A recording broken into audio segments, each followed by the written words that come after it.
So last week you were at the Million Man March. Can you describe what that was like for you? It was surreal. It was such a humbling experience. Being a part of the organizing committee for the Million Man March, I got to see it playing from the name.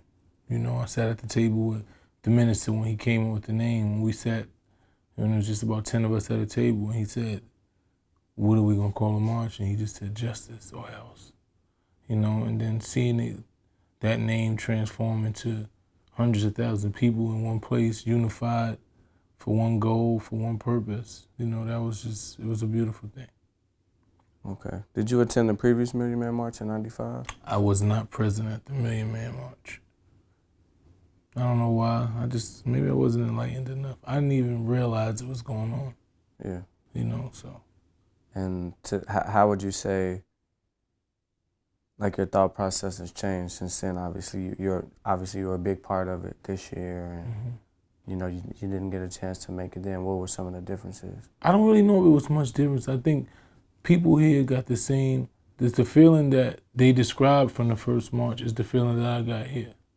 It just felt like you realize that there was so many more people like you in the world. You don't when you in your own area, in your own town or whatever, everybody's doing different things, and you have a couple of friends that's like-minded. But when you go to a situation like that and you see a bunch of people who are on the same accord you on, who have the same mental wave and the same goal, and and realizing that you're not alone, that's a beautiful feeling. You also had an opportunity to speak during the march. How did that come together? Like I said, I was part of the planning committee, so just being around and just working, and I had listened to the minister so much, and I knew what he wanted the message he wanted to relay, and I know everybody kept asking me, "What is this Justice or Else thing?" And it was like, first I was gonna make it into a song, and then I just said, "Nah, I just want to say it." I just want to say the words so that people get, so that they resonate with the youth. It was like I wanted to resonate with the youth. I was trying to figure out, how do we bridge the gap? The minister is 80-something, and they see him as an older man, so some of them might not believe he's in tune with our culture. So how do I take what he's giving me and bring it to them? So that was my goal. And then when I came to them and said I wanted to do it, they was open to it. So thanks for that. Okay. Can you recite that spoken word piece that you delivered right now, or? Justice or else. People keep asking me, what does that mean? I mean, what do you mean? What does it mean? Haven't you seen what I seen on that screen for yourself? We need justice. Then they say, yeah, we need justice, but what do y'all mean by else? Well, we mean justice, or else we're going to withhold our wealth. We're going to give them back their Christmas and leave them toys on that shelf. You see, up to this point, we the only ones being slain, so it's time to exercise our power and redistribute that pain. It's insane to do the same thing and expect a different result. The same ones who made us slaves, the ones we keep asking for help. Now ask yourself, how you gonna win fighting in the court when the ones who commit the murders is the ones who write the reports? All the lives we done lost, all the tears they done cried, all the promises was made, all the years they done lied.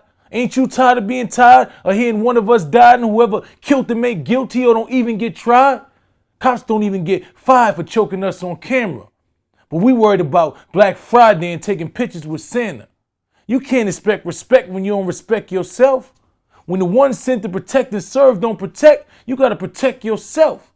You can't expect no one else to love you more than you. So that means that all else is totally up to you. What you willing to sacrifice so your kids can have a life? Let's take Christmas from Santa Claus and give it back to Christ. And we ain't asking nice, it's a demand. This ain't a march, we gonna stand. Man, woman, child together, hand in hand. Cause we understand the facts of the matter is we can't say all lives until Black lives matter, but Black lives gotta matter to Black people. And the difference is Blacks kill most of the Black people, but the difference is when Blacks kill Blacks, they don't let it slide now. Ray found guilty before he even get tried.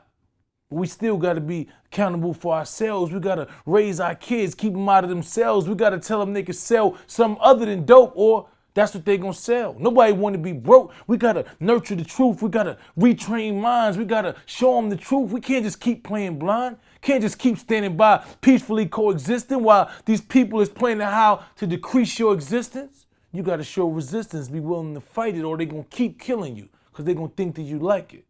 On 10-10-15, the government is on notice. You're not going to keep killing us, have us fill up your quotas, giving us jail records instead of diplomas. That 40 acres in the mule, we're going to need what you owe us, or else. Dope. That shit was dope. All right. So, I mean, you said that you worked, side by side with Farrakhan. I mean, what's your opinion of him, working with him for so many months? Man, I think that he's one of the most passionate men I ever seen, man. Passionate, driven, humble, intelligent.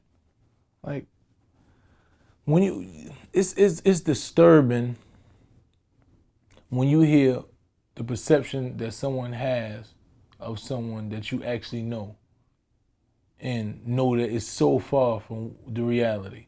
Like you might have a friend, and if somebody tries to tell you about your friend, you're like, what are you talking about?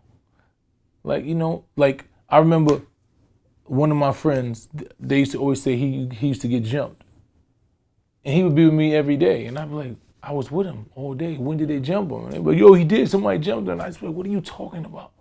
It's the same thing. It's like I watched the media depict this man as some type of hate monger and this and that. And it's just that his thing is he got love for his people. And he realized the circumstances that we living in. So it's sad to see words get taken out of context.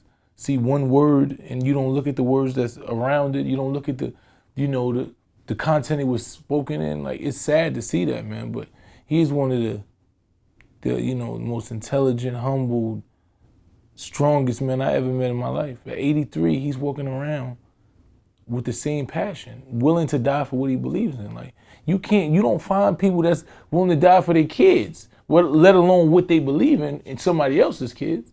So it's just inspiring to me.